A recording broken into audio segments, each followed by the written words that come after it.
Antes que nada, ¡feliz Navidad para todos! Y como ocurrió en tantas Navidades del pasado, ¿recuerdas cuando te regalaron un videojuego que cambió tu vida? Quizás algo para Atari si eres Gen X, o un Mario o Sonic si eres Millennial, o algo para PlayStation o GameCube si eres generación Z temprana. Todos recordamos también las consecuencias. Nos enviciamos tanto que nuestros padres nos dijeron que los videojuegos pudrían nuestro cerebro, en especial si nos estaba yendo medio mal en la escuela. Pero ahora, décadas más tarde, tal vez te ha dado curiosidad saber lo que está jugando la joven generación alfa, más aún si eres padre de familia. O también puede ser que hayas echado un vistazo a la tablet de tus sobrinos en la cena navideña y hayas visto el horror. Hablamos de juegos en los que los niños simplemente están siguiendo una especie de bengala con caminos automáticos. Hay muy poca interacción salvo por la presión de la pantalla de vez en cuando y nulas exigencias para el reconocimiento de patrones. Pero eso sí, cargados de DLC diseñado con patrones oscuros, microtransacciones y mecánicas gacha que inundan la pantalla. Si has expresado tu preocupación por esta situación, seguramente los trolls de internet te han llamado reaccionario, ruco o te han dicho deja que otros se diviertan. Pero no te preocupes, no eres tú. Un artículo de Newsweek nos presenta la interesante opinión de que los juegos retro eran mejores para el cerebro y usan como aval nada menos que a la psicología clínica. Y quizás este hecho esté detrás del auge que tienen entre millennials nostálgicos y entre la nueva generación Z, que ha volteado a ver lo retro como ejemplo de excelencia en diseño. De acuerdo con dos especialistas consultadas por Newsweek, Veronica Lichtenstein y Melissa Gallagher, los videojuegos con los que crecieron los millennials y que hoy son denominados retro tenían características que estimulaban nuestro pensamiento de una manera en que los juegos de hoy no lo hacen. Mucho de ello está relacionado con las limitaciones de los videojuegos de entonces. La memoria de todos los medios informáticos era limitada y eso exigía que el diseño de los juegos fuera claramente cerrado e implicaba que la creación de experiencias significativas incrementara un poco o mucho la dificultad.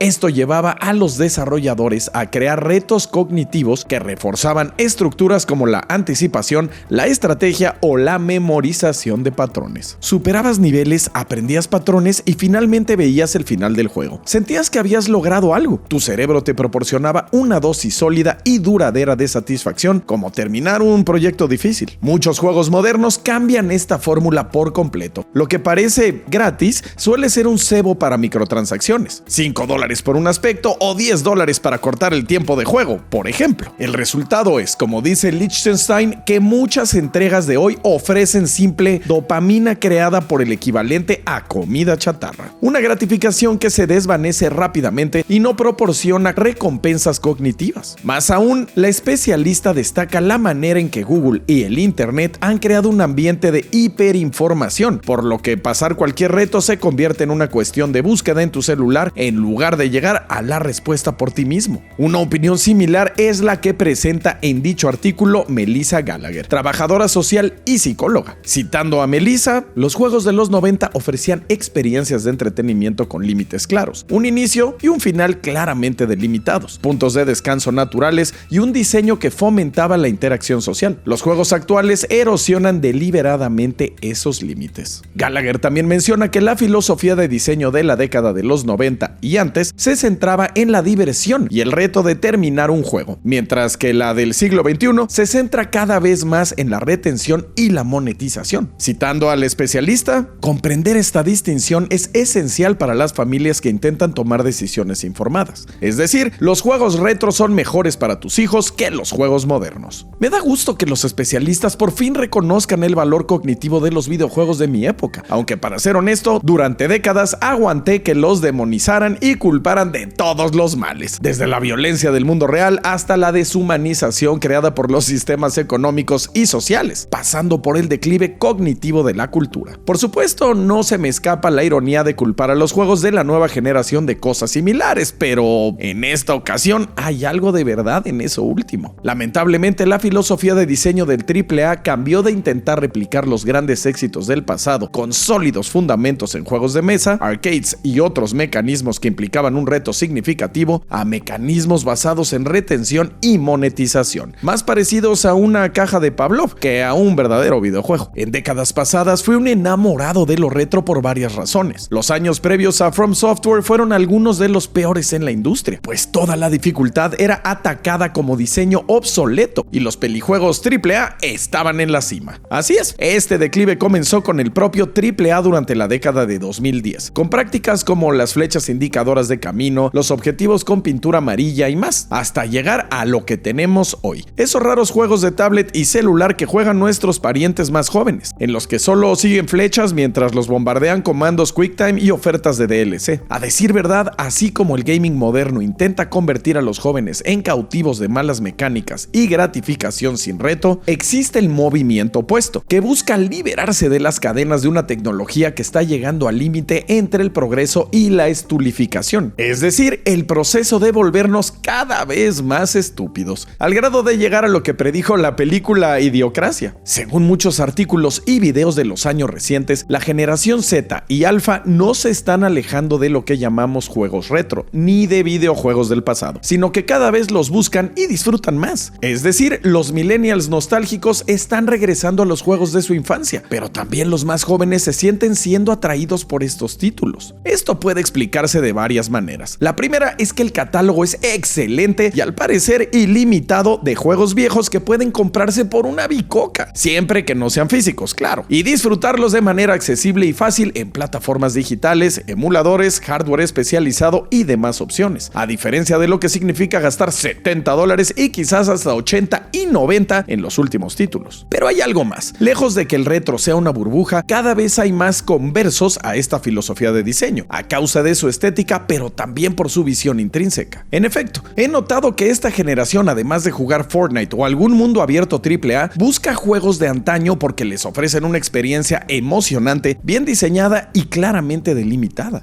Y esto último resulta muy conveniente. Si no quieres acabar como el Charlie de Smiling Friends y que casi te corran del trabajo por enviciarte todo el día, lo mejor es jugar un título retro que claramente tiene un inicio y un final, y que puedes disfrutar en rachas breves. Algo mucho más atractivo, incluso en términos lúdicos. Es decir, a veces es preferible superar la tentación de tener un flujo sin fin de contenido y optar por una experiencia bien definida que sepamos lo que ofrece y que no intente quitarnos todo nuestro tiempo de vida, volviéndonos esclavos de microtransacciones y dopamina fácil. Sí, quizás los juegos de nuestra generación eran cognitivamente mejores para nuestro desarrollo en comparación con la basura de microtransacciones y mecánicas gachas sin final que se ofrece a la juventud de hoy, pero esto no la convierte necesariamente en cautiva del mal contenido. Es nuestro deber como padres, tíos o simples comentaristas de internet alertar a las nuevas generaciones acerca de la vieja filosofía de diseño, la vieja escuela y la vieja guardia, que a pesar de sus limitaciones buscaba ser un reto y no exclusivamente una adicción. A diferencia de ciertos sectores que se quejaban de lo que jugábamos, para mí es un gusto ver a las nuevas generaciones buscando viejos juegos, pues eso las hace críticas contra la pereza de desarrolladores que buscaban imponer a la inteligencia artificial y otras formas de antidiseño como una moneda corriente. Felicidades por mantener el retro vivo, el espíritu de esas navidades pasadas que, sin duda, no desperdiciamos. ¿Y tú, qué opinas? ¿Crees que los videojuegos de antaño eran mejores para nuestras mentes? No te olvides de dar like, comentar y suscribirte para el mejor contenido de análisis sobre la industria de los videojuegos solo aquí en Level Up. ¡Feliz Navidad!